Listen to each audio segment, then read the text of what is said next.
B'siyata d'shmaya, we're going to learn Eirovin Daf Ayin. We're going to start 3 lines from the top of the Omud. We're going to continue learning the halachas of relinquishing one's share in one's chotzer umovui to the other people. Says the Gemara, Bo minei Abaya mi Rabba.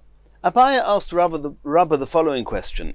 Chamisha sheshruyin b'chotzer echod. You had 5 people sharing a chotzer, and in this parak we found many times the number 5 as an example for the amount of people sharing a chotzer, but it doesn't have to be 5, it can be more or less.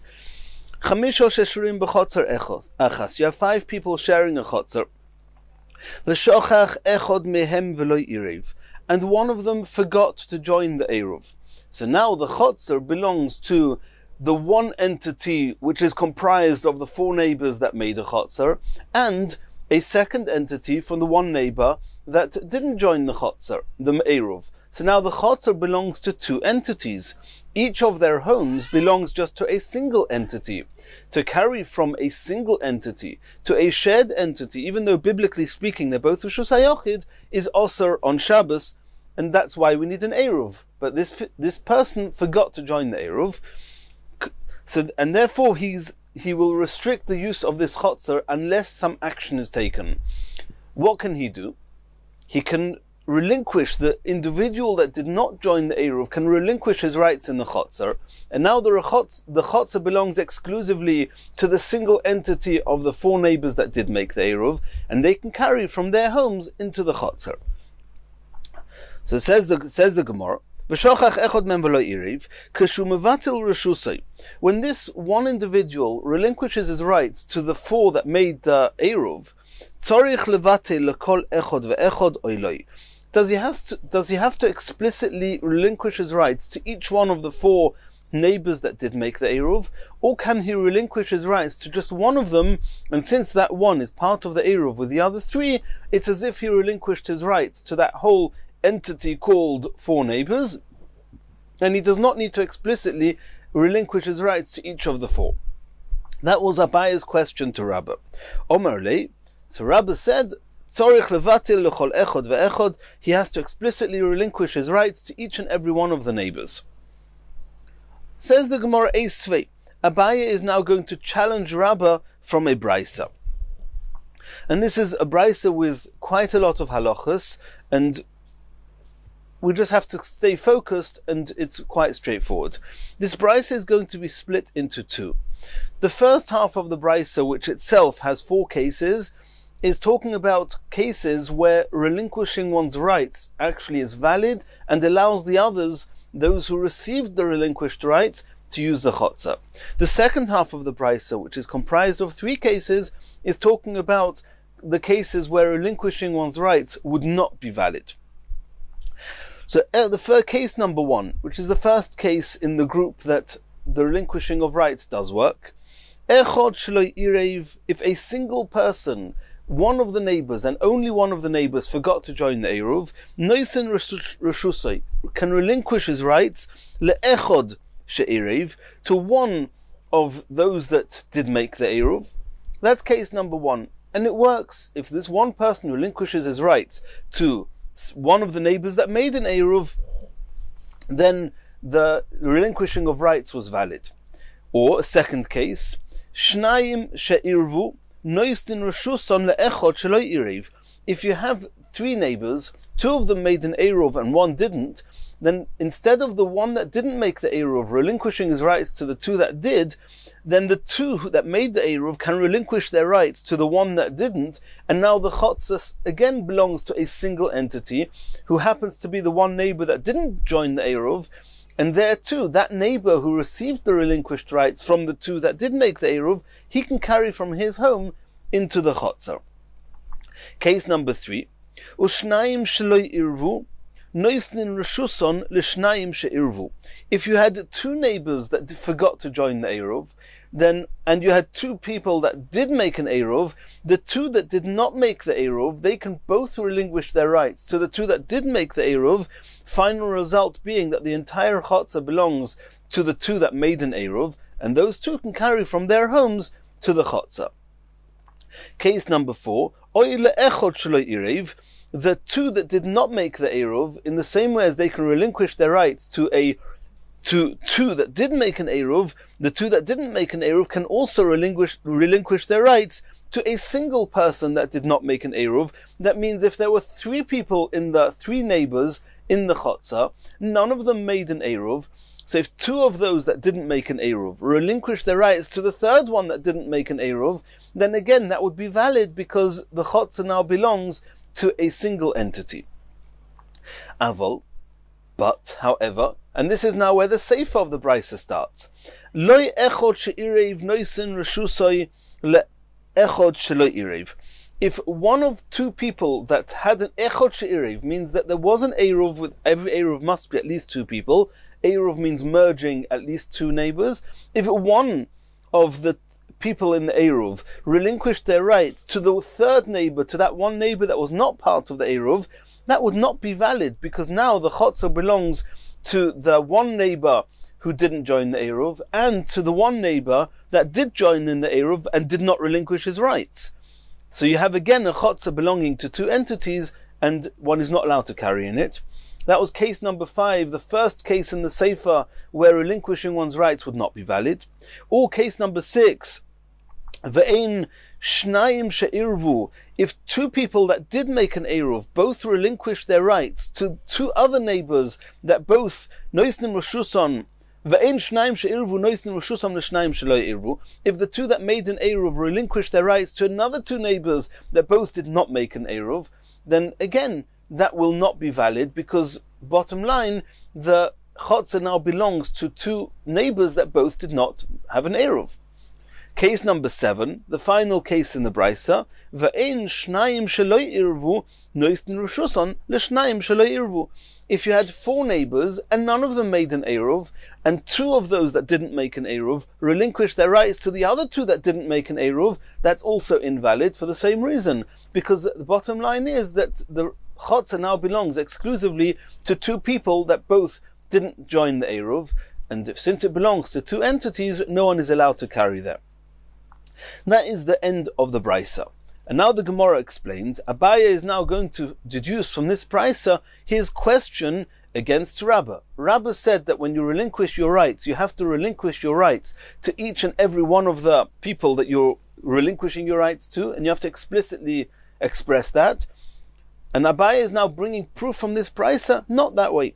Ktonim mius, at any rate, we learnt, Reisha, in the very first halacha of this Brisa, echod shelo irev, if one person that did not join the Eruv, noisin reshusoi, he can relinquish his rights, le'echod she'irev, to one that did join the Eruv. And we said that's valid because all the others had an Eruv. The one that didn't join the Eruv relinquished his rights. Now the Chotzer belongs to a single entity and anybody, and they can carry them. So Abaye is now saying, what does it mean that he's relinquishing his rights le'echod she'irev, to one that made an Eruv? One cannot make an Eruv, there must be 2 to have an Eruv. So if he relinquished his rights to one, it must be one of the 2 that made an Eruv. Is that not explicitly saying what Abaye is trying to impress on us, that when you relinquish your rights, you only have to relinquish them to one of the people in the Eruv? Echod shelo irev, noisin reshusoi le'echod she'irev. Asks the Gemara, or says Abaye, hey Chadomi, what case are we talking about?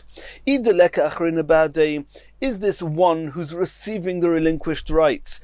If there's nobody with him in his Eruv, then Behadiman Eruv, then he didn't join an Eruv. And the Brisa says explicitly that he relinquished his rights to Echod She'irev, to one that was part of an Eruv. There must have been a second person there.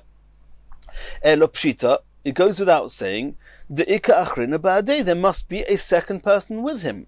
Uktoni, and the Brisa says explicitly, le'echod she'irev, that the one that didn't make the Eruv relinquishes his rights to one of the people that are in the Eruv, clearly not like Rabbah, who says that you have to relinquish your rights to both people in the Eruv.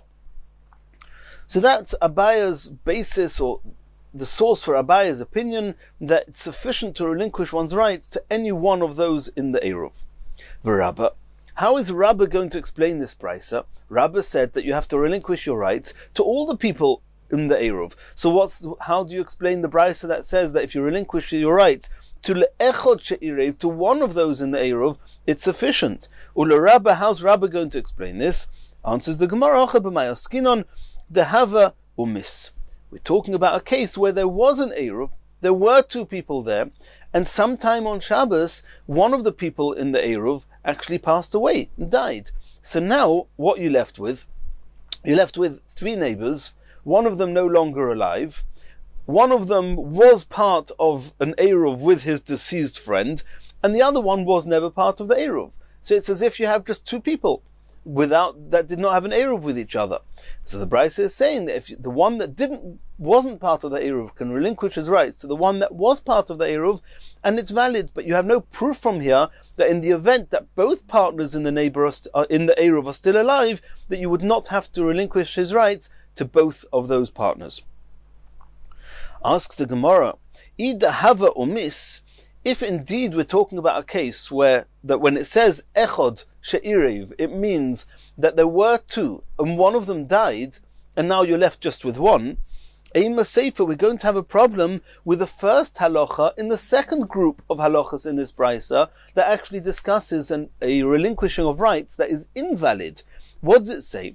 At the beginning, the first halacha in the last part of the brisa, it says, Aval ein echod she'irev, but one that made an Eruv, that was part of the Eruv, cannot noisen reshusei, relinquish his rights le'echod shelo iriv. There it would not work. So the way we understood it was that echod she'irev means that there were two people that had an Eruv, two neighbors, and one of them relinquished their rights to the third neighbor that did not join the Eruv. That's invalid, and that we can understand because now the chotzer belongs to two entities that have not joined with an Eruv.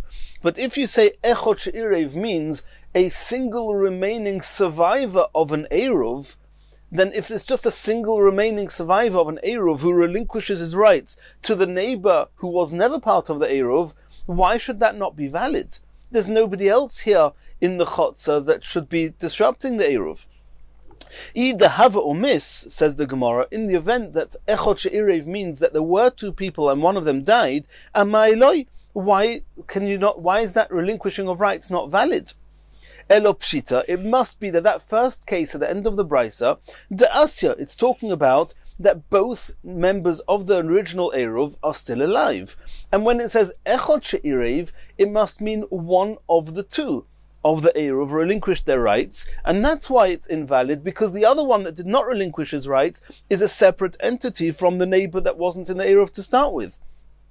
Umid the Sefer Asya, and since when it says in the Brisa echod she'irev, in the Sefer of the Brisa it must mean one of two and they're both still alive, Reisha Nami Isya, it must be that right at the beginning of the Brisa, when it says that echod shelo irev is relinquishing his rights to echod she'irev, there too it's talking about one of two surviving members of the Eruv. If so, comes back Abaya's question on Rabbah, you see clearly that you only have to relinquish your rights to one of the people in the Eruv, not to both. Answers the Gemara, no, mid-aira. Does that have to be that way? That just because the first halach in the Sefer that says echod she'irev is one of two people who are both still alive, then echod she'irev in the Reisha also means that? No. Ha'aka de'isa, v'ha'aka de'isa. In the first case in the Brisa, we're talking about where there was only one of them, of the echod she'irev is the only surviving member of the Eruv, and in the Sefer we're talking about that both are still alive. Teda, and I can bring you proof to this, that when the Reisha says echod shemeis, it says echod she'irev, it means that the one surviving member, but the other one died. I can prove to you that that's how the Reisha understands echod she'irev. The Ktoni Sefer de Reisha, if you go to the second last case in the Reisha, where it says there, Ushnim shelo irvu, if two neighbors that both did not join the Eruv, noisnin reshuson, they relinquished their rights, lishnayim she'irvu, to two that were part of an Eruv. It's clear from there, lishnayim in le'echod loi. From that case, you see clearly, it doesn't say that two that didn't make the Eruv can relinquish their rights to one that was part of an Eruv. It says to two that were part of an Eruv, so it's very clear that when you relinquish your rights and there are two surviving members in the Eruv, you have to relinquish your rights to both. Exactly what Rabbah said. So in the first case of the Brisa, where it says that he's relinquishing his rights to the Echad She'irev, it must be that the second one is no longer alive. V'Abaya Omar. Abaya says that this is not proof. From that third case in the Brisa, the second last case in the Reisha, that explicitly says that the two that were not part of the Eruv can relinquish their rights to Shnayim She'irvu, to two that were part of an Eruv, and Abaya will say that's not proof to Rabbah. The fact that the Brisa at the beginning says Echad She'irev, and in the third case says Shnayim She'irvu, that's not proof that Shnayim She'irvu you have to relinquish your rights to both, and Echad She'irev means only one of them is still alive. No, Abaya says you never have to give it to both. Let's see how Abaya is going to explain that. V'Abaya Omar, Ma'il Shnayim, when it says in the third case in the Brisa that the two that did not join the Eruv relinquished their rights to two that were part of an Eruv, it means le'echad mishnayim, to just one of the two, but you don't need to give it to both. And obviously the question is going to be that if so, why does the Brisa change its terminology? According to Abaya, the first case in the Brisa that says le'echad she'irev, Abaya understood it means one of two people that were part of an Eruv, and it's called echad she'irev. So if so, in the third case in the Brisa, why does it say shnayim she'irevu when it means to one of the two? Yehoch asks the Gemara, Lisni le'echad she'irev, then use the same formula as you used at the beginning of the Brisa and say that two people that did not join the Eruv can relinquish their rights to echad she'irev.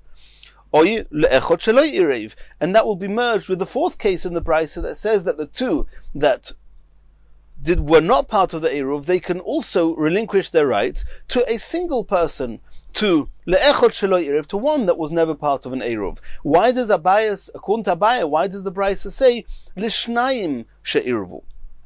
Says the Gemara Kashya, this is indeed a difficulty, and Abaya has to answer it, but we're not going to refute Abaya from this. Continues the Gemara. So either way, we've had a machlokas Abaya and Rabbah. Rabbah says you have to relinquish your rights explicitly to all the people who are supposed to be receiving the rights, and Abaya says to any one of them.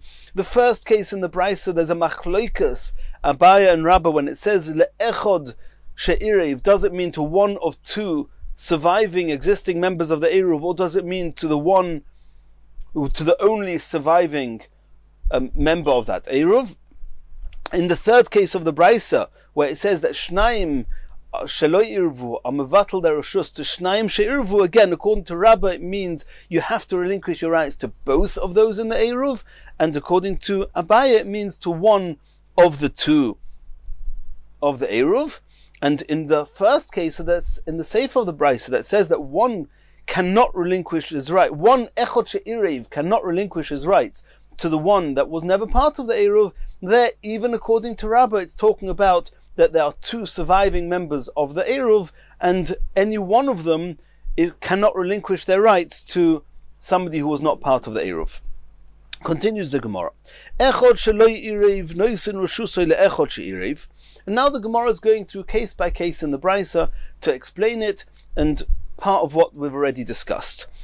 In the first case, echad shelo irev, one neighbor that was not part of the Eruv, noisin reshusoi le'echad she'irev, can relinquish his rights to one that was part of the Eruv. Abaya de'isya, according to Abaya, it's talking about that both of them are still alive, and he relinquished his rights to any one of them. V'komash malon, and the chiddush of the Brisa, according to Abaya, de'ein tzarich levater reshus lekol echad ve'echad. Indeed, that's the chiddush, that you do not need to relinquish your rights to all the people in the Eruv, to any one is sufficient. L'Rabbah, according to Rabbah, is talking about the hava or miss. There was a second person that was part of the Eruv, and he died. V'lo gazur zimnin de'asya, and the chiddush of the Brisa is that we do not make a ban, a decree, and say that you cannot relinquish your rights to a single survivor of an Eruv, lest next time you're going to relinquish your rights to one of two surviving members of an Eruv. And we're not afraid that that's going to happen, and therefore, since at this point in time there's only one person of the Eruv that's still alive, you can relinquish your rights to that one, and it's valid, says Rabbah. Let's move to the second halacha in the Brisa. Ushnim she'irvu, two people that were part of an Eruv, noisnim reshusam, they can relinquish their rights le'echot shelo to the one neighbor that did not join the Eruv. And as we explained before, now the entire chotzer belongs to a single entity of that one neighbor. He can carry from his home to the chotzer. Says the Gemara Pshita.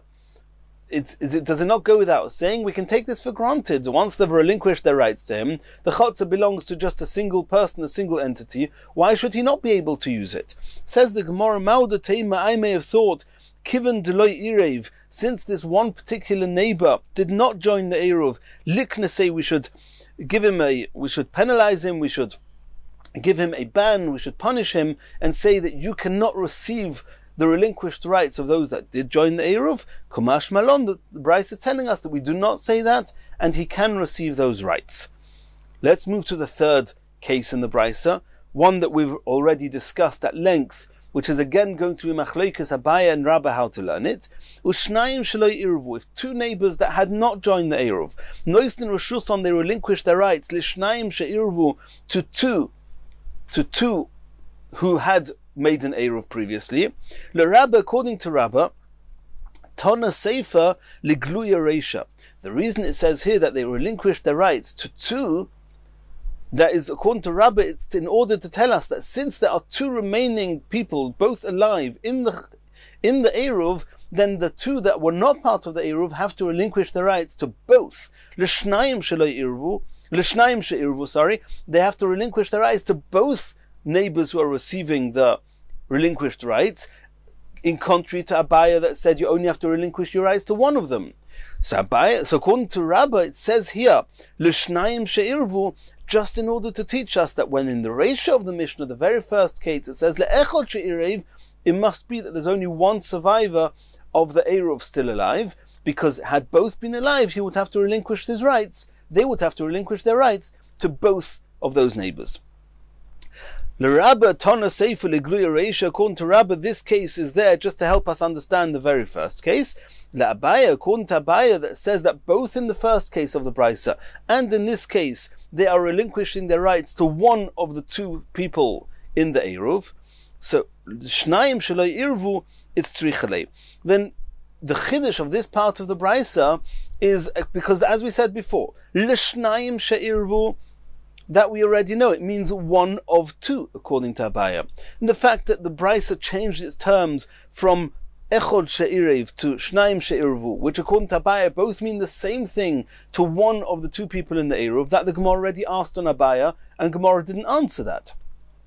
But the Chiddush is going to be not to the two that are one of the two who are receiving the relinquished rights, rather to the fact that there are two that are relinquishing their rights. In case 1 and case 2 of the Brisa, those that were loy irvu, that were not part of the Eruv, was just one person. Either in the first case it was one person that wasn't part of the Eruv that relinquished his rights to those that did, or in the second case those that did make the Eruv relinquished their rights to the one neighbor that didn't. Here we're meeting for the first time a set, two neighbors that both did not join the Eruv. So I may have thought, says the Gemara, Shnayim shelo irvu itzrichalei.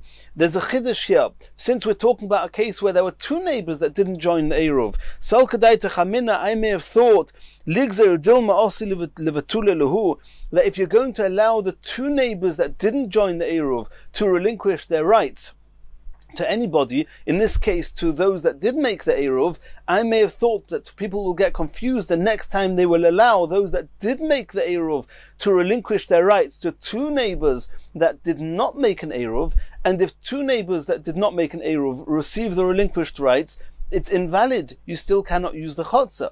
So I may have thought people will get confused and think that you can relinquish rights that way. That's what Komash Malon, the Bryce, is telling us, that we're not concerned about that. And even though there's two neighbors that have not relinquished their right, that have not joined the Eruv, they can both relinquish their rights to two people that had joined an Eruv. And in a moment we'll see they can also relinquish their rights to one person, and that person didn't, even if that person was not part of the Eruv. And we're not afraid that people will think that you can relinquish your rights to two people that had not joined an Eruv. Says the Gemara, the fourth ruling of the Brisa, if two people that were not part of the Eruv relinquished their rights to a third person that was also not part of an Eruv, which means that there was no Eruv in this Chotzer whatsoever. However, since at the end of the day, the entire Chotzer belongs to a single entity, that one neighbor, that third neighbor can carry from his home to the Chotzer. Says the Gemara, normally, why do I need the Brisa to tell us this? In the same way as two people who did not join the Eruv can relinquish their rights to two people that had an Eruv, they can also relinquish their rights to a single person that did not have an Eruv. Says the Gemara, I may have thought, till now all the cases in the Brisa are talking about where at least some of the members of the Chotzer had made an Eruv. However, in this fourth case of the Brisa, we're talking about two neighbors that did not join an Eruv, who relinquished their rights to a third neighbor that didn't have an Eruv, which means that nobody had an Eruv here. We may have thought, say that we should give them a punishment, in order that people shouldn't forget that you really have to make an Eruv, because over here you'll have all the neighbors relinquishing their rights to that one neighbor, and that one neighbor can carry, so there'll be people carrying in a chotzer that intrinsically belongs to, and is shared by a number of neighbors, and there will be no Eruv here. People will forget that one's supposed to make an Eruv. Kumash Malon, the Bryce is coming to teach us that we're not concerned about this, and that all the neighbors that did not join an Eruv can relinquish their rights to any one neighbor, and then that neighbor can carry from his home to the chotzer. Continues the Gemara. We're now going to explain the next part of the Brisa, the second half of the Brisa, that tells us three cases where relinquishing one's rights will not be valid and will keep the chotzer in its restricted status. Aval ein echod she'irev, if one of two people in an Eruv relinquish their rights, noisen reshusay le'echod shelo irev, to a third neighbor who did not join the Eruv to start with, that will not be valid, since what we're left with now is the other person of the Eruv. He did not relinquish his rights, so he's got his own individual rights, and the neighbor that was never part of the Eruv has his own rights plus the rights of the part of the Eruv that relinquished his rights. So the chotzer is now belonging to two people, and therefore it's not valid and nobody can carry there. Says the Gemara, La Abaya Tana Sefer Ligluya Reisha. According to Abaya, that we need this case here in the final case, because Abaya said in this case, when it says the words Echod She'irev, that's what it says. Ein echod she'irev, noisen reshusay le'echod shelo irev. What does the word echod she'irev mean? Over here, it cannot mean a single surviving member of the Eruv, because if he was the only surviving member and he relinquished his rights to the only other neighbor that was not part of the Eruv, why should that be invalid?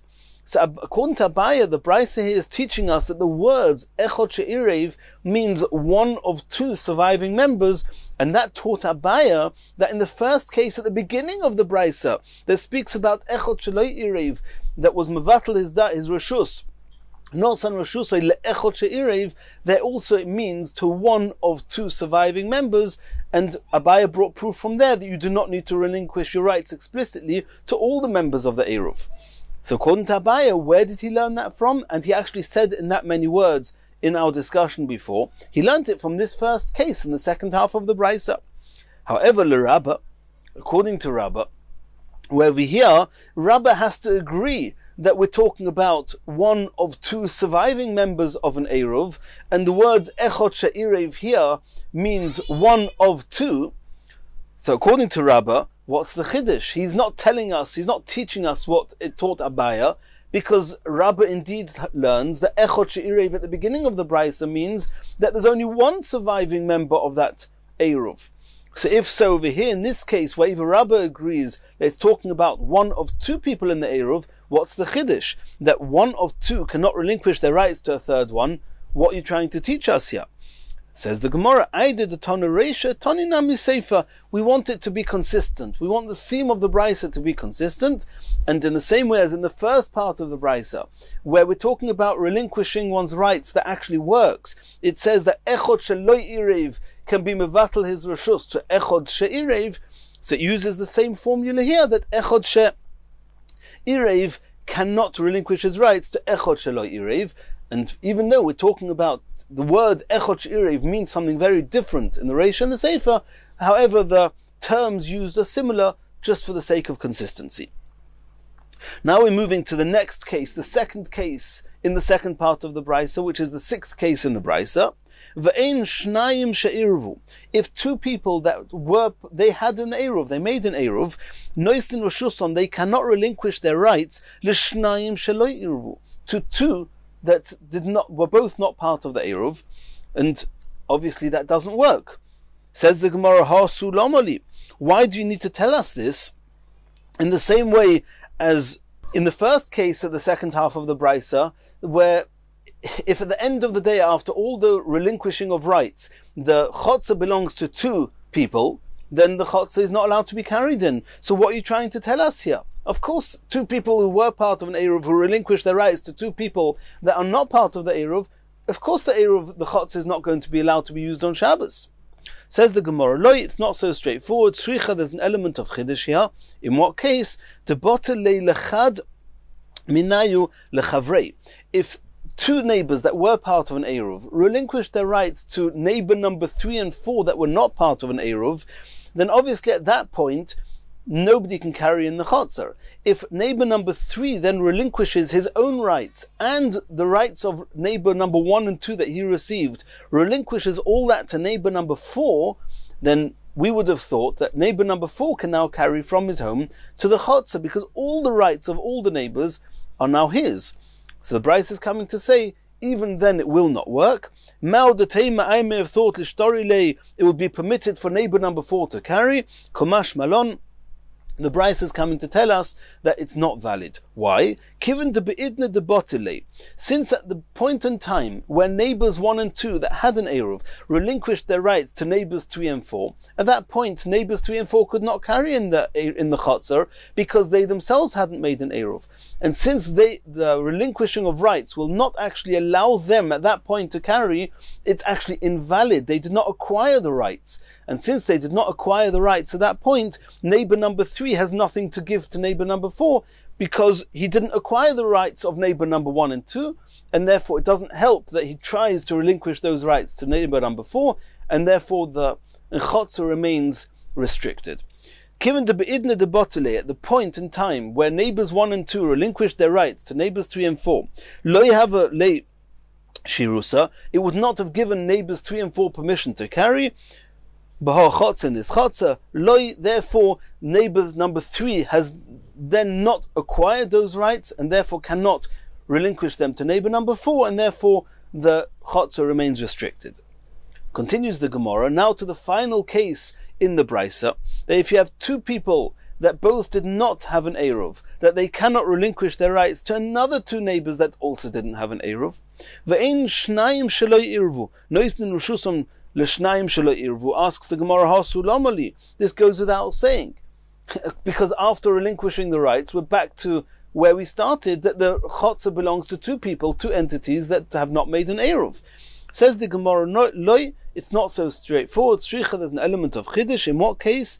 The omri, that the two neighbors said, that means neighbors 1 and 2, that did not have an eruv, they both said to neighbors 3 and 4, kni almanos lahaknos, you number 3 should receive the rights of us 1 and 2 on the condition that you're going to relinquish those rights with your own to neighbor number 4. And then that should work. So the Bryce is coming to tell us that that doesn't work for the same reason that we saw before, that since at the time where neighbors 1 and 2 gave their rights to 3, it would not allow 3 to carry because he did not have an eruv with 4. Therefore, even if they made this condition, it would not be valid. Continues the Gemara, we're moving now to another subject. Boy minei Rava mir Rav Nachman. Rava asked Rav Nachman the following question. Yoresh, an heir, whose father died, ma'u sheyivatel reshus. What happens if there was one of the neighbors who forgot to join the Eruv, and therefore on Shabbos nobody could use that chotzer, and then this individual that didn't join the Eruv, he passed away, and now his heir, who's inherited his rights to the property, can this heir now on Shabbos, can he relinquish his rights from that chotzer, now allowing all the other remaining neighbors who did join an Eruv to carry in the chotzer? So says the Gemara, Heichad iboye le'iruvei me'etmil motzi ma'oriv bitule nami motzil mevatel. In the event that the father died before Shabbos, which means that this heir, this son, could have joined the Eruv, theoretically, with the other neighbors before Shabbos. You can only make an Eruv before Shabbos. Relinquishing one's rights, one could do on Shabbos. We'll learn more about that later. But an Eruv you can only do before Shabbos. Had the father died before Shabbos, then of course it goes without saying, B'tulinami motzi mevatil, that the son can relinquish his rights on Shabbos.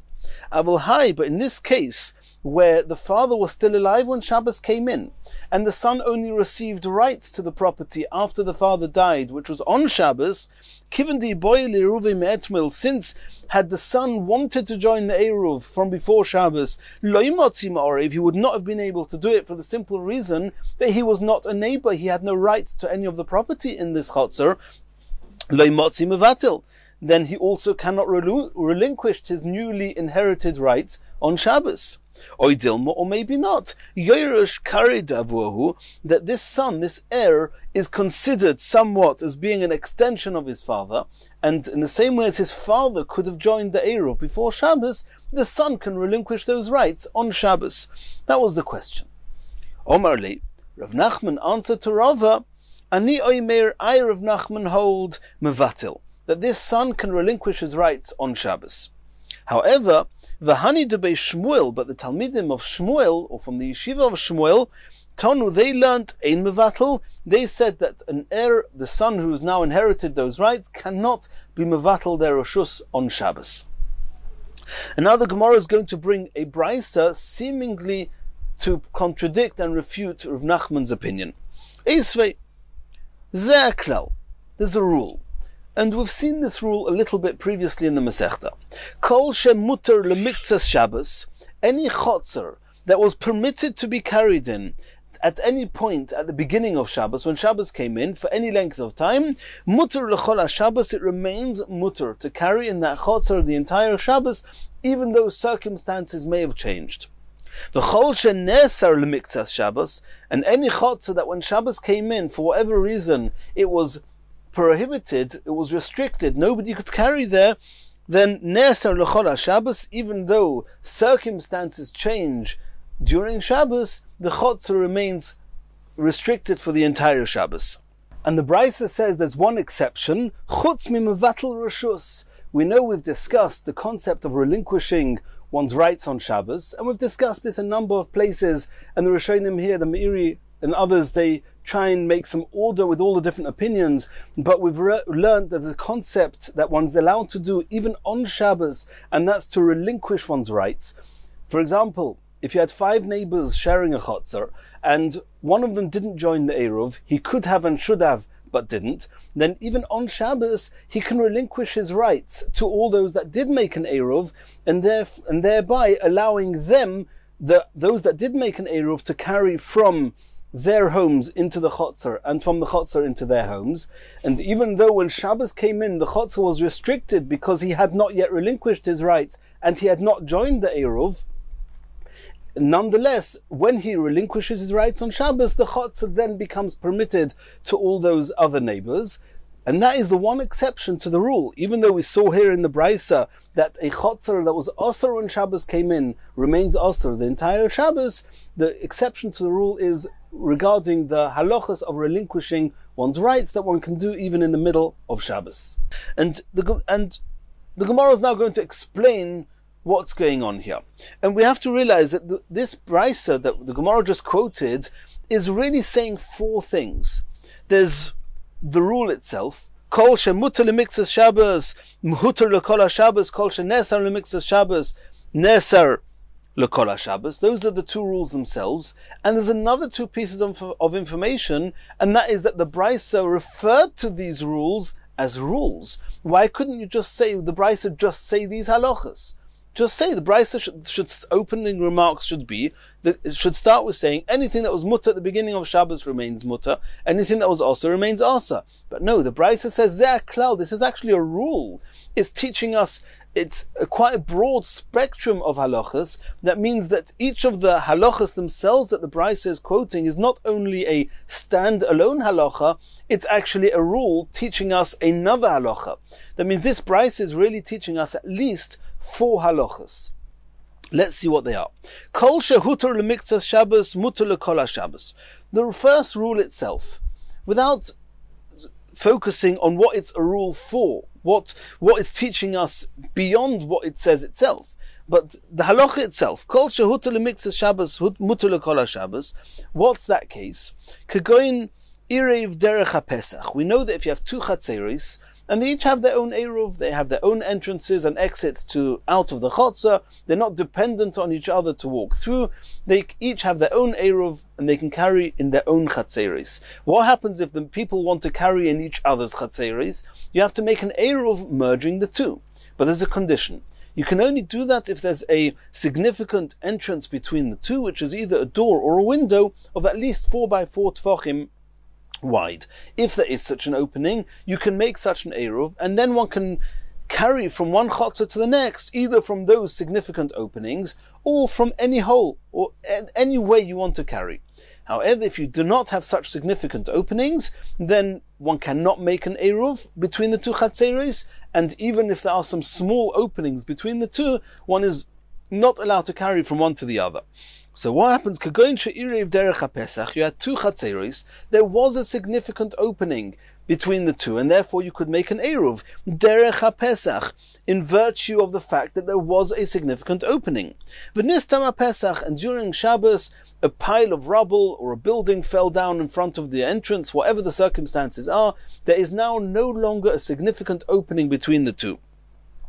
Or irev derech haloin. First we're speaking about a door. The same applies if it's a window. V'nistam haloin, and the window got blocked up over Shabbos, and now all you're left is with small openings between the two.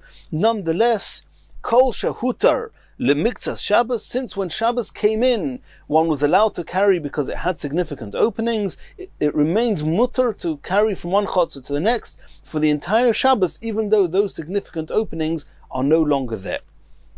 Zeh klal. Okay, so that's the halacha itself, but this is a rule. It's obviously teaching us something to somewhere else.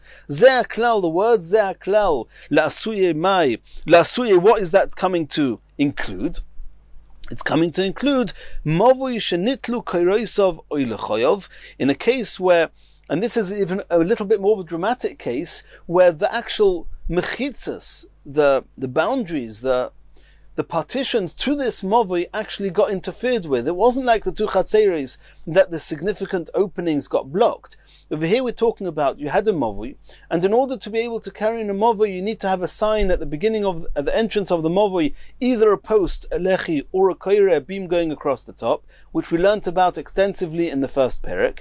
And what happens if during Shabbos the lechi or the koire became invalid? It fell down, it got taken away, or became possible otherwise. If the koira or lechi were removed, then we say that even though now the mavui would be possible, since when Shabbos came in, it was valid, one can continue carrying in the mavui for the rest of Shabbos. And now we're moving to the second case of that brisa. Kol shenesar lemikzas Shabbos, any chotzer or any area that was osir to be carried in when Shabbos came in, nesar lekol Shabbos kula, it remains that way the entire Shabbos, even if circumstances change. Kagoin shnei batim b'shnei tzidei reshus harabim. If you have 2 homes opposite each other, with a reshus harabim going through between the two, vehikifum nochrim mechitza b'Shabbos. Before Shabbos came in, of course you couldn't carry in the area between the two. It was a reshus harabim. It wasn't it was not enclosed in any way. In the middle of Shabbos, Goyim came and they made a mechitza around the two homes with the area in between it. Now the area in between the two homes is considered a chotzer. And so we say that, and obviously on Shabbos, we could entertain the idea of one of those homeowners relinquishing their rights to the other homeowner and allowing that homeowner to carry on Shabbos. So we say no. Since it was also when Shabbos came in, therefore the area between the two homes remains also for the entire Shabbos. And now the Gemara is going to explain what the zeh klal, the words that it's a rule, what does that come to include in the case where something was also when Shabbos came in, it remains also. Zeh klal la'asuye mai, says the Gemara, la'asuye meis nochri b'Shabbos. A case where there were three people in the chotzer sharing a chotzer, two Yisraelim and a goy. And for whatever reason, the goy did not lease his rights to the Yisraelim, so the Yisraelim could not make an eruv before Shabbos, and nobody could carry in the chotzer when Shabbos came in. What happens if meis nochri b'Shabbos? If the goy dies on Shabbos, and now they don't have an issue with the goy's property anymore. All we have an issue with is the fact there's two Yisraelim sharing this chotzer that don't have the eruv. And they now want to use bittul, they want to relinquish their rights. One of them will relinquish their rights to the other one in order to be able to carry on, to be able to use the chotzer on Shabbos. So that we say, and this would not have been able to be learnt out from the previous case. In the previous case, where there was a Reshus HaRabim between the two homes, there you could not have done anything before Shabbos. Over here, you could have done something before Shabbos. You could have leased the property, the rights from the goy, and you didn't. So I may have thought that you're allowed to do the bittul to allow them to use the chotzer on Shabbos, that the Brisa says no. Since when Shabbos came in, you could not use the chotzer, so you cannot use the chotzer now for the entire Shabbos. And now that the Gemara has explained the entire Brisa, now the Gemara is going to come back to one statement within that Brisa, and from there the Gemara is going to conclude its question against Rav Nachman.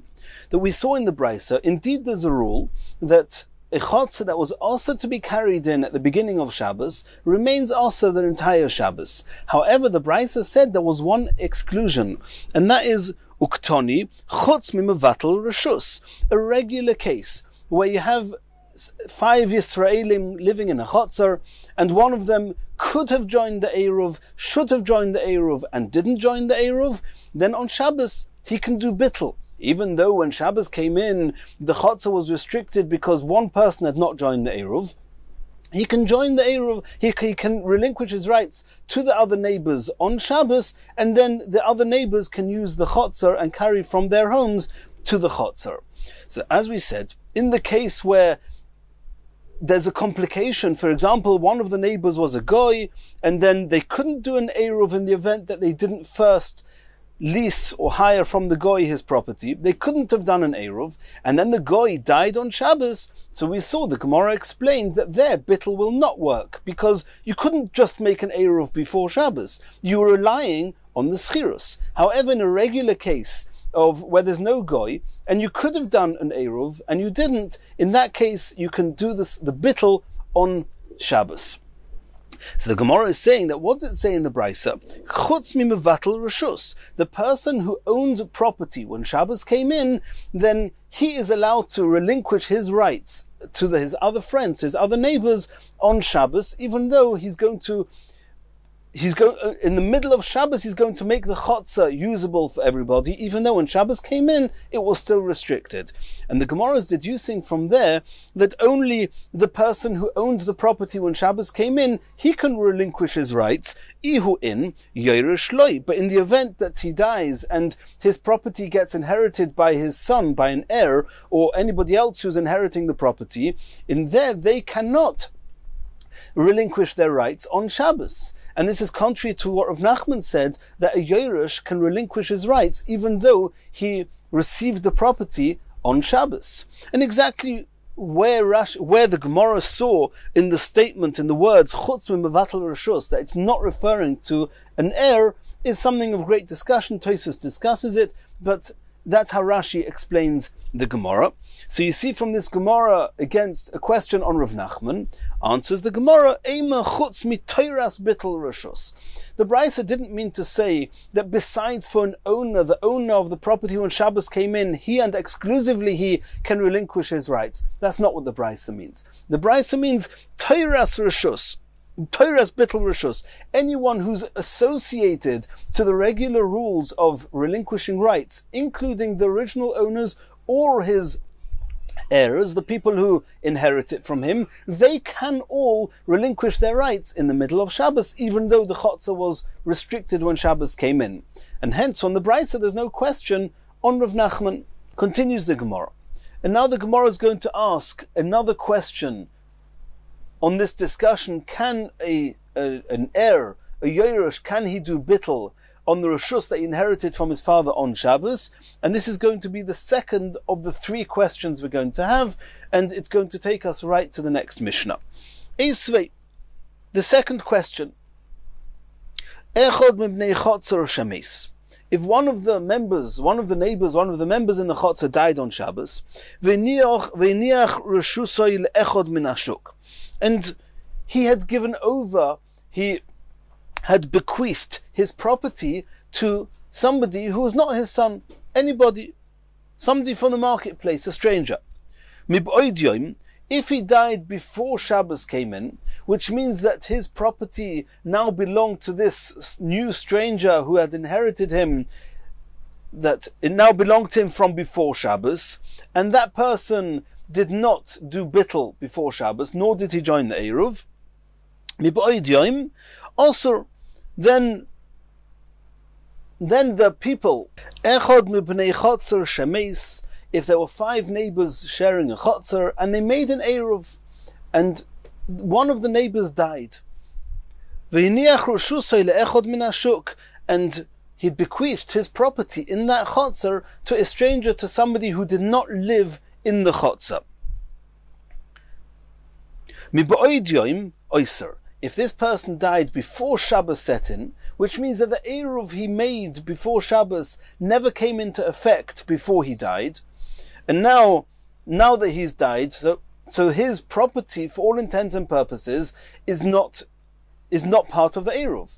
And now his property has been inherited to a stranger, even though he's not living, certainly not that Shabbos, is not living in the chotzer. Nonetheless, Oyser, he restricts the chotzer because you have a home here that belongs to somebody who's not part of the Eruv.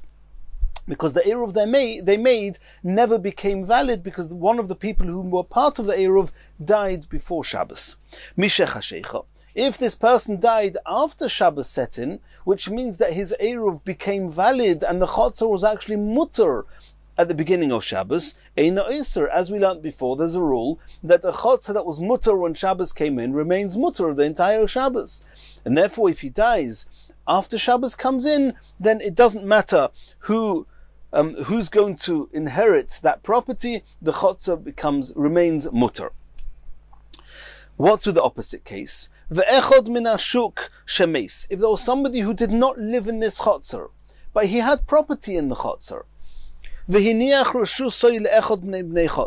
if this individual who did not live in the chotzer died, and he inherited the home, he bequeathed his property to somebody who does live in the chotzer, and that person in the chotzer had made an Eruv, then if the person died before Shabbos set in, and then his property belonged to one of the neighbors before the Eruv became valid, and the Eruv became valid, Einoi Oyser, then the fact that this one neighbor has an added property, so what? The Eruv is valid. If the person who doesn't live here died after Shabbos came in, Oyser, then at that point it's Osir, because since when Shabbos came in, there was a property there that belonged to somebody that was not part of the Eruv, namely that stranger, that outsider who did not live there and was not part of the Eruv. And since the Eruv was not valid, therefore, even though afterwards, after Shabbos came in, the owner died, and he had inherited that property to somebody in the chotzer who did make an Eruv, nonetheless the chotzer remains osir. Asks the Gemara, am I osir? Why is it osir? Why can the person who has inherited this new property, nivatil, why can he not relinquish the rights of that chotzer, the newly acquired chotzer, the newly inherited chotzer on Shabbos? Why can he not relinquish the rights? According to Yurav Nachman, that Yurav Nachman say that even a Yerush, somebody, an heir, somebody who inherits property on Shabbos, can relinquish those rights on Shabbos. So this neighbor here, who's now received the rights of that property on Shabbos, who should relinquish those rights to the rest. Why Oyser? Why is the entire Chotzer restricted? Answers the Gemara, no.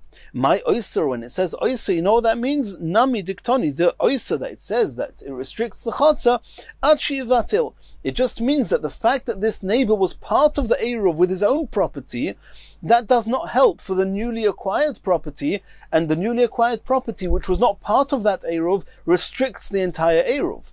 However, in the event that you restrict your rights to that property to all the other neighbors, if you do that, then of course it will be valid and you will be able to carry in the chotzer. Continues the Gemara, Tashema, we're going to try and bring now some proof. A question, we're going to discuss this issue as to whether somebody who inherits property on Shabbos can relinquish their rights on Shabbos, on that same Shabbos, from another brisa. And this, even though we're at the end of the Omid, we're going to continue to the end of the Sugya till the next Mishnah. Says the Gemara, Tashema, Yisrael v'ger hashruyim b'megura achas. If a Yisrael and a ger is also a Yisrael, he's a convert. What's unique about a ger is that he doesn't have any real relatives, assuming he didn't get married and have children after he converted, and therefore his property does not get inherited to blood relatives. The Torah says anybody who acquires, who makes acquisition on the property of a ger, after the convert dies, he becomes the owners, he inherits the property.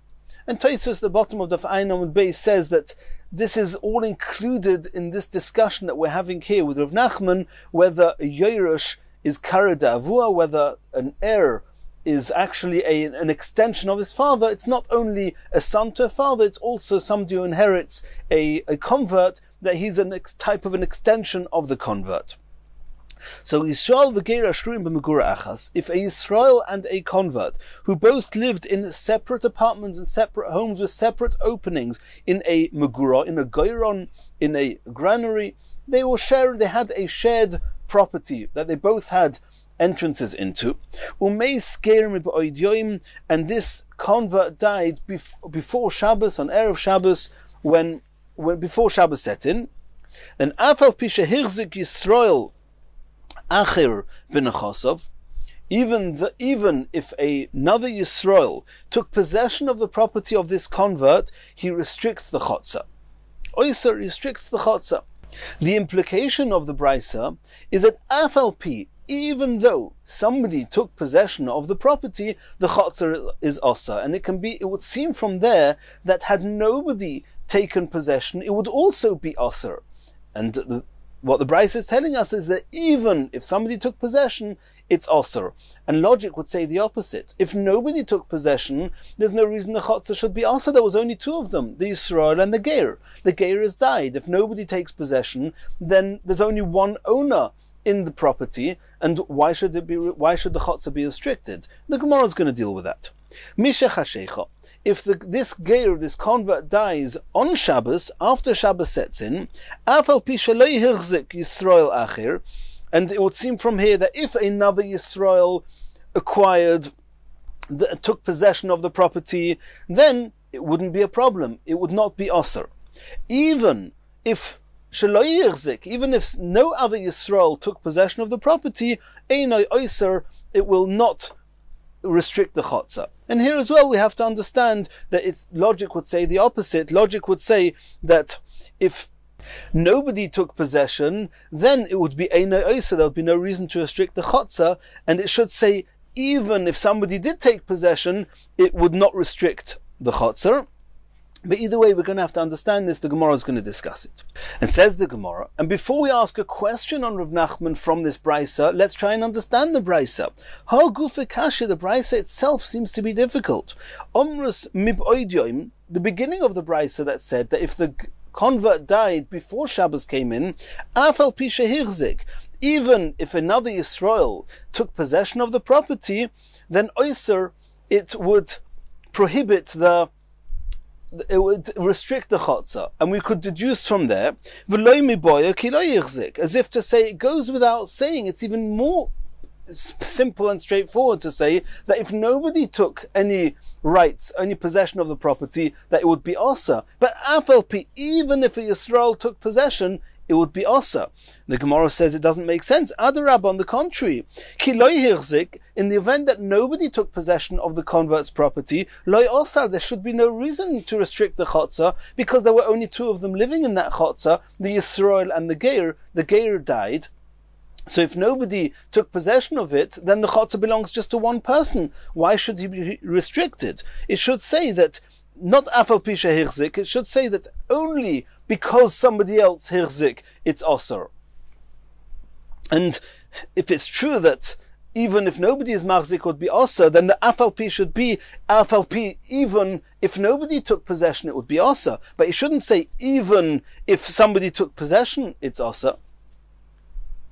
Says the Gemara, Omer of Papa, Ema, you should say, Afal pi sheloi hirzik. Read into the brisa. What the brisa means to say is, even if nobody took possession, in that case, it's still osa. That means if somebody took possession, we understand it's osa, because now the chotzer belongs to two people, and there's no eruv. But even if nobody took possession, and then it would seem as if that the chotzer's only got one owner, nonetheless it's osa. And of course the Gemara now could have straight away said that doesn't make any sense, because if nobody took possession, why indeed should it be osa? But the Ritva explains the Gemara chose not to ask that, the Gemara chose to refute it otherwise. Says the Gemara, Omer of Papa, says the Gemara, why are you telling me to read into the brisa, even if nobody took possession, the chotzer is osir? It's not what it says. It says even if somebody did take possession, if another Yisrael took possession, it's osir. And then the question comes back, what's this even? It doesn't make sense. Says the Gemara, Hochikoma, we're going to explain the brisa as follows. Afal pi, that means the brisa says two things. It says afal pi, even. What's the even? And the next words in the brisa is shehirzik Yisrael, that another Yisrael took possession of the property. So the way we have to read it is as follows. Afal pi, even sheloi hirzik miboidyoim, even though that Yisrael did not take possession of the convert's property from before Shabbos, elo mishecha sheicha, but he did take possession of it after Shabbos came in, kiven de havalei leharzik miboidyoim, which means afal pi, which means even though which means even though he did not take possession before Shabbos on Shabbos, shehirzik Yisrael, it means havalei leharzik, kiven de havalei leharzik miboidyoim, since he could have and should have taken possession of the property from before Shabbos, and he didn't, oiser, therefore he restricts the right. That means this person who is, so to speak, inheriting an heir to this convert, the one who's taking possession of it, since the convert died before Shabbos, then, so to speak, potentially he had some connection to this property from before Shabbos, and therefore he restricts the chotzer on Shabbos. And Rashi explains that had he taken possession before Shabbos, the chotzer would have been osir. And therefore, since he could have taken possession before Shabbos, the chotzer is osir on Shabbos. And now the Gemara is going to explain the second part of the brisa. Mishachashecho, if the convert dies after Shabbos started, afal pi sheloi hirzik Yisrael achir, even if nobody else took possession of the property, einoi oiser, then the chotzer is not restricted. And here again we asked, what's this even? Even if somebody didn't take possession, it's because nobody took possession. Afal pi sheloi hirzik Yisrael achir, it would seem from here that even if nobody took possession, but had somebody else taken possession, then it would also be mutter, it would not restrict the chotzer. which means that even it goes without saying that if somebody did take possession of the property, then it would not restrict the chotzer. And that doesn't make sense. The Gemara says, Adarab, on the contrary, ki hirzik, also, it's only because and when somebody else takes possession of the property, that's when the chotzer is going to become osir. You can't say that even though nobody took possession of the property, and even more so if somebody did, einoi osir, that the chotzer is not restricted. Omer Rav Papa. Rav Papa said again, Rav Papa is suggesting, Eima, you should read into the Brisa, Afal Pisha Hirzik. Which means if the convert died on Shabbos, Afal Pisha Hirzik, even though somebody else took possession, Eino Oser, it does not restrict the chotzer. And the Gemara says, how can you say that? The Brisa says it's even though nobody took possession, nonetheless, it's mutter. And it would seem from there that even if somebody else would have taken possession, it would also be mutter. It would not be restricting the chotzer. Why? Says the Gemara, Hochi Komer. Afel pisha hirzik mishecha shecha. Even though he took possession after Shabbos came in, since he could not have taken possession of this property before Shabbos came in, because the convert was still alive, then he does not restrict the chotzer. And let's remember the rule. Since when Shabbos came in, the convert was alive. When the convert was alive, there was an Eruv there. So when Shabbos came in, there were no restrictions on the chotzer. After Shabbos came in, the convert died. Since this person who took possession could not have any rights in this before Shabbos came in, and when Shabbos came in, there were no restrictions on the chotzer remains mutter the entire Shabbos. And we have to read the Brisa as follows. Afal pi, even though Yisrael took possession of this property after Shabbos set in, and that would be a reason for it to be asa, since nobody could have taken possession of this property before Shabbos, and when Shabbos came in, it belonged to the convert, and there was a valid Eruv, therefore, Einoi Oser, it remains mutter the entire Shabbos. That's how we learn the Brisa. And now the Gemara is going to explain, where do you see in this Brisa something contrary to Rav Nachman? Ktoni mios Reisha. We saw in the Reisha of this Brisa that Oser, that if a person who takes possession of the convert's property on Shabbos, even though the convert died before Shabbos, which means that when Shabbos came in, the chotzer only belonged to the Yisrael, it should have been mutter. But since the convert died before Shabbos, and this person that took possession of the property, he could have acquired and taken possession of the property before Shabbos, since he could have and he didn't, it remains osir, as we said before. So we're asking a question now. Ktonimius reisha oiser, amai oiser nivatil. Why don't we say that this person who acquired the possessions of this convert on Shabbos, even though the convert died before Shabbos, that's fine. So now you have a problem that the chotzer belongs to two people? No problem. Why can he not relinquish his rights after having inherited, so to speak, this convert? Why does he not relinquish his rights to the Yisrael, to the other neighbor, and then the other neighbor will be able to carry in the chotzer? Why are you assuming that the chotzer remains restricted the entire Shabbos, according to you, Rav Nachman? Answers the Gemara, my oiser. The Gemara explains that when the Brisa says it's oiser, it means diktoni achi vatil. It just means the fact that when Shabbos came in, there was no other owner in the chotzer. That's not sufficient reason to allow them to carry there the whole Shabbos, because the person who took possession could have taken possession before Shabbos, and therefore it remains osa. However, if he takes possession and then relinquishes his rights to the other person, even though when Shabbos came in he was not the owner, there, Rav Nachman says that would be valid, and indeed the chotzer would then be mutter to be used to the one who received the relinquished rights. So that's one answer how from this Brisa is not a contradiction to Rav Nachman. Rav Yochanan offers a different explanation. Masnita Toni, that these Brisas that we've just learnt now, Beishamaihi da'omri ein bittel reshus b'Shabbos. It could be these halachas that it says that in the first case of the Brisa, the Afal Pisha Hirzik Yisrael Acher Ben Nechasav Osur, and we asked a question according to Rav Nachman, why is it Osur? Why can he not relinquish his rights if he's a Yerush? Says, these Brisas are following Bishamai. Bishamai say that you can only ever relinquish your rights before Shabbos, not on Shabbos.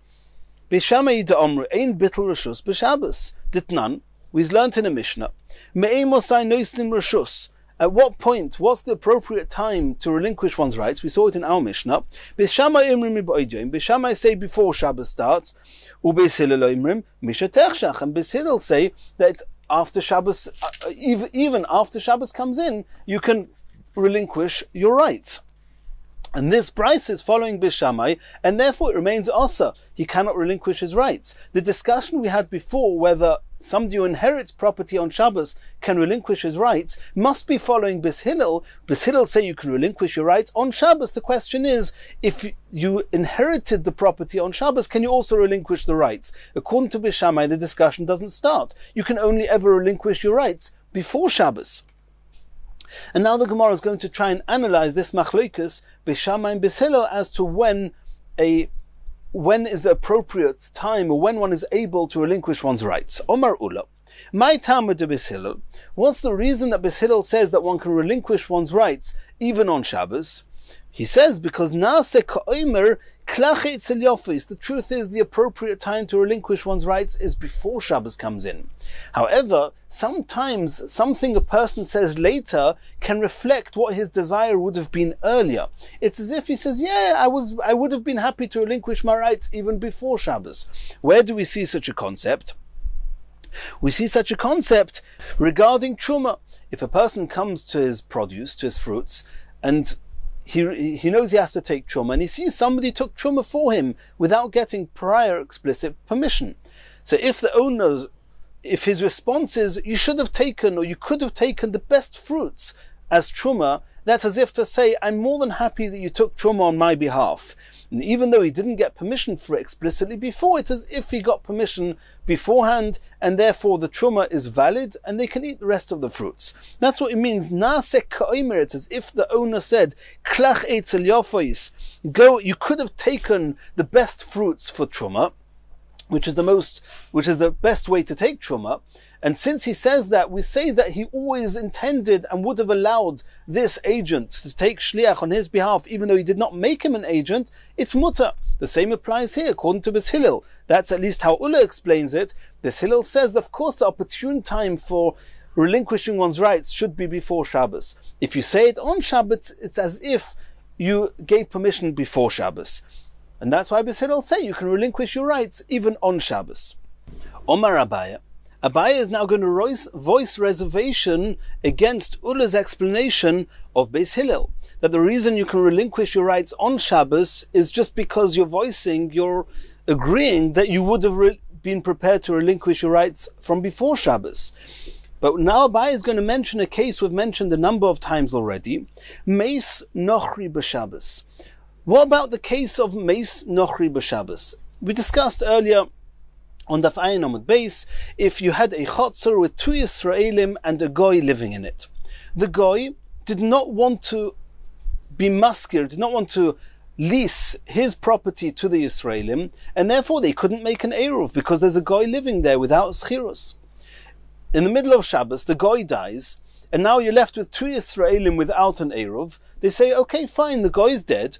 He's not a problem anymore. We will relinquish our rights, one of us to the other one. At least that other one will be able to carry. And according to the opinion that actually works, that Meis Nochri b'Shabbos, that we were discussing allowing these people, this Yisraelim, to relinquish their rights. My klach eitzel yofis ikka. It's talking about that he died, the goy died in the middle of Shabbos. They want to relinquish their rights in the middle of Shabbos. According to Beis Shammai, there's no such thing. According to Beis Hillel, he says you can relinquish their rights on Shabbos. But Ula explains the only reason is because it's an agreement that we would have been happy to relinquish our rights from before Shabbos. Well, in this case, had you relinquished your rights before Shabbos, it wouldn't have helped you anything. Because when Shabbos came in, the goy was still alive, and relinquishing your rights would not have permitted you to carry in the chotzer. So that cannot be the explanation of Beis Hillel. Elo hocheb mayaskinon. Abaye has another explanation. Abaye's got another explanation in the argument between Beis Shammai and Beis Hillel. The Beis Shammai Sovri Bittel Rashus Mikna Rashusahu. Beis Shammai say that relinquishing one's rights is similar to and compared to a sale, as a transfer of ownership. And that is a kinyan of Rashus is also to do on Shabbos under most circumstances. Or Mikna Rashusa, but Shabbos also one is not allowed to transfer rights of property on Shabbos. However, Beis Hillel Savra, Beis Hillel say no. Beis Hillel say that he's not transferring rights, he's just relinquishing his own rights to them. Is to look a Rashusa Ba'almahu. Beis Hillel say it's just a relinquishment of one's rights, not a transfer of the rights. Visteluke Rashusa b'Shabbos Shapir Domi, and there's no issue with relinquishing one's rights on Shabbos, and therefore even on Shabbos one can do it, and that's a different explanation, not like Ula. In the next shir we're going to continue from here.